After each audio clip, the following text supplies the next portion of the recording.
both of you from maybe in the neutral and offensive zone perspective for you, Adam, and for the defensive zone for you, Dylan. Scott mentioned after the game last night that there was probably more time to make plays than what you might have thought. Did you feel that, or you spend some of that time, Adam, and as well as you, Dylan? Well, I just think watching the game back and watching our execution, things like that, I think, when it comes down to communication, like guy with the puck know that maybe it's time, maybe it's space, rather than getting rid of the puck. Just different stylistically. I felt like, St. Louis was on top of us and really got into the body where, Dallas plays a structure. They don't allow the middle of the ice, but, with that, maybe there's times where you can hold on to the puck and you drive the puck lower, as opposed to chipping it when no one's on you. And now they're getting the retrievals. They were beating us to pucks. And same with the neutral zone. I think, with the predictability, the execution, kind of tight support, that was something. There was instances of it last night where we were able to generate chances, and then there was other instances where, maybe the guy felt like he was on an island, so to get rid of the puck to get it closer to numbers. I think just some tweaks, some things that we looked at today and we'll look at tomorrow that, we can be more effective when we have the puck, as opposed to feeding their transition game. I thought we did a poor job of, on both blue lines of puck management and really allowing them to get into that transition game that they're so good at. Yeah, no, a lot of what Adam said, I think, St. Louis in that first round, there was times where I had 3-4 guys, and it was, they were looking to go through the body more so, maybe getting stick on puck, where Dallas does a really good job of knocking pucks down, and they are obviously physical as well, but they're also there to steal pucks, where it felt like St. Louis was looking kind of just to run us, to be honest. So, maybe there was times where we were giving up the puck when guys were close, just anticipating kind of getting hit from the previous series. And then, I think that early in that first period, that was kind of evident. We were kind of throwing pucks away where we could have had a chance to maybe hold on to it or just maybe make a better play. So that's just kind of reading the game. And then as the game got going, we got better. But like Adam said, it wasn't consistent throughout. There was, flashes of it, but then there was times where our execution wasn't great, and that's something we can clean up. Adam, I'll ask you this. With Mikko Rantanen, some guys it's just impossible to completely shut them down, but how do you limit what you can do out there? If that's the right way to phrase it. Well, I think one is the transition game. Him and Rupe and Mikhail, they do a great job in transition off the rush. Feeding, and I felt like we fed into that. And a guy like that, you got to force to defend. The less time that their line has the puck, the less dangerous he's going to be. Make him spend some shifts in his own end. I think it's important when you get in the D zone against guys like that. You take away a stick. He's such a big body. You're not generally going to be able to push him away from the net or push him off pucks. But if you can kind of not allow him to get the pucks in spots he wants to be, or with the time that he wants to have, it generally makes it harder for him to make those plays. He's an exceptional player. He made a huge difference in the game, obviously, last night. And every chance you can, you got to go through the body. You got to slow the game down for him. You got to make him work to get to the open ice. I think we got a little loose in our structure on a couple of them that, he was able to get a tip on the one. He was able to get, the net front positioning. But, I think it's, the plays before that lead into those chances for him. And we just have to do a better job of limiting those. Dylan, I'll ask you this one. When Scott Arniel came in last night, he was a little more critical than he usually was. He said that it felt like game 45 more so than a playoff game. And I wonder if the collective self-assessment was similar, and if it was, is there optimism in that because you guys clearly have levels to get to, or is there just frustration that, a winnable game kind of got away? Well, I don't know if it felt like a game 45, but I mean, it was a different feel than the first round for sure. Stylistically, they're a team that's going to be above us. They're going to reload. They're going to have good sticks. They're going to make it really hard on us to get the middle of the ice. I think for us, there's obviously some frustration because we know we didn't play maybe our best game. But I mean, it happened in the first round, and we were able to move on and attack the next day, and with a fresh mindset and go after it. So that's kind of the ebbs and flows of playoffs, and being able to learn from our mistakes from last game, try to take into the next game, and move on, because game 2 is obviously a critical game for us. We want to tie this thing up at 1-1, and the encouraging thing is that we do have a lot better, and we still did a lot of good things too. We can't lose track of that. We had a lot of good looks too, and had a lot of looks to even win the game. So there's some things that we can clean up that we feel if we can execute better and do things better, that gives ourselves a better chance to win tomorrow. Adam, you had mentioned the plays before the play with Rantanen, because I think he had the puck on his stick for like a second in his 3 goals or whatever. So like, what are the plays before the play? Can you expand on that? Well, I'll just break down the first one. In the neutral zone, Sam Steele gets the puck, goes down. Rather than us getting into him, we're passive.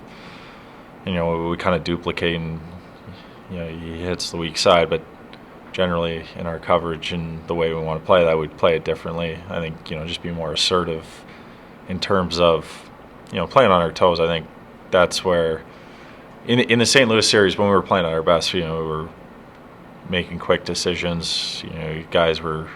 Reads were sharp, and the execution was there. I think, they're on a line change. It's a 1-on-4, and they maintain possession. They're able to hit a seam pass, and then he's able to win the net front battle. So it's little things like that where, if I do a better job of getting into Steele, it doesn't force P to have to step up. There's no duplication there. We have the layers and the proper kind of safety valves, and that seam pass doesn't happen. So.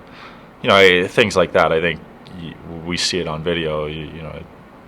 Those mistakes that lead to bigger mistakes, are certainly ones that we want to correct, and easily correctable. I think we've done a really good job throughout the season with our structure, with our defensive play, with not giving the middle of the ice, and not having breakdowns that lead to goals against, and in tight, evenly matched series, those are the difference, and you want to make positive impacts, not negative ones.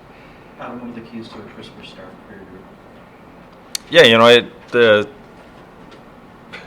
our starts haven't been great throughout the playoffs. It's going to be important that I think just the execution rather than trying to make the home run play. I try and hit a seam pass to Happy, they turn it the other way, and it's kind of like the next 5 minutes they have zone time. They have a lot of chances, and Helly stands tall for us. I think sometimes the simple play is the effective play and the right play, and then when the plays are there, you still have to make them. I think there's a directness to our game when we're at our best that for whatever reason we didn't have at the start. Maybe just the different style. You felt like either there was a little more there, a few more plays that you could make. I think the execution, you just get through the first couple of shifts going north, being direct, and you settle into the game. I think as the period wore on, you saw us start to do that. We started to generate some chances and tilt the ice back in our direction, and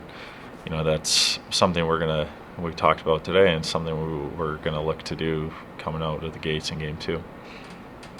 Adam, right here. I'm the out-of-town guy, so I guess you've been welcome. Dylan, thank you. I want to ask about the whiteout. So what is the feeling of jumping on the ice with all those people, fans, listening?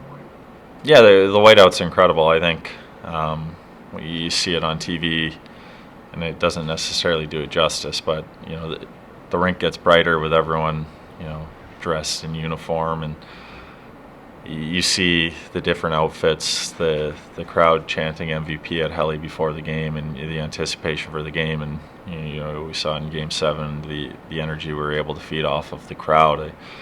It's an amazing place to play. It's something I'd really recommend to any sporting fan to come experience. It's truly a unique experience. Our rink being the smallest in the league, and it feels like the fans are that much more on top of you when they're on their feet and in a playoff atmosphere. So we really feed off that momentum, and hopefully they help propel us to a better start in game 2 and to a victory. Dylan, is there a side effect to it? Maybe is it loud, or does it bring nervousness, or it's only positive all the way?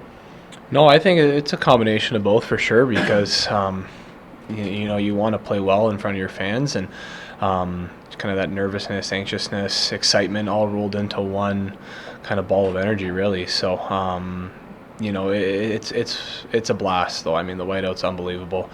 Like Adam said, on TV doesn't do it any justice. Those are the memories, I think, when it's all said and done, you look back at your career, those are the ones that are going to stick out, is the playoff games here at home. And we've had some really good playoff games here over my time. And so, yeah, those are amazing memories. And I've had, some family and friends come to some playoff games, and they're, like, blown away. And my father-in-law was at Game 7 against St. Louis, first ever playoff game. I'm like, hopefully you can top that going forward here, but that's a pretty good one to go to. So, yeah, it's an amazing experience. It's very unique across the league, and and we're really lucky to have them. Dylan, I just want to, at this particular point, we don't know what Josh's status is for game 2. But for you last night, I was trying to remember if you spent a lot of time playing with Hayden, but things become instinctive. Do you almost have to have a one steamboat as you're making plays with someone you haven't played with a lot? And maybe does that help you get a little closer to playing with Instinct tomorrow night if it's the same partner? I think for me, whoever I'm playing with, I really just try to take care of what I can take care of and control what I can control, and make sure that I'm the best partner for whoever I'm playing with. Stylistically, there's some things that are maybe different partner to partner that, you do things that maybe a little bit differently. But for me, I just try to bring the same approach and just make sure I'm taking off my checkbox and doing the things that I need to do to help, my partnership in this team. I think Hayden's done a fantastic job stepping in. He's been kind of obviously sitting out and waiting his time, and then coming in and playing as good as he did in Game 7 there with 5D and stepping in and playing. Obviously, last game I thought he played great too. So, fantastic skater, a great guy in the room, always works hard, puts his head down. He doesn't complain. So when you see a guy step in like that and play well, you're just really happy for him. And, if Josh is back, and obviously that's going to be a huge boost for us. And, we've obviously missed him, and we know what he brings to our team. So if he's in, awesome. If he's not, obviously, we just got to continue to step up back there and try to get the job done. I mean, obviously there's urgency to get the wins because you don't want to be down 2-0, but at the end of the day, you don't win the series after tomorrow's game. So, you like to get it. Obviously, it'd be 1-1. There's going to be, obviously urgency from our side to get it done. But, knock on wood, obviously, God forbid we lose. We can't hit the panic button and start freaking out. Yeah, you know what? I think it's more important that we get back to playing, how we expect to play of ourselves. And there was, points of the game where we were liking how we were playing, the predictability. We were playing fast. We were executing. We were creating chances. And then there was other points and other instances that, we were really just having a lot of self-inflicted plays that, were hurting us. So, it's an important game. We want to, at least get the split here at home before you head out on the road. But, like Dylan said, regardless of the outcome tomorrow, the series isn't over. You got to, go from game to game, look at the things that you can improve on, look at the things you do well, and then try and implement them the next game. Obviously, Dallas is a great team at home. So are we. So it's hard to win in the other team's building, and we want to take care of what we can tomorrow, and hopefully put ourselves in a good spot to go into Dallas feeling good and in a better spot in the series.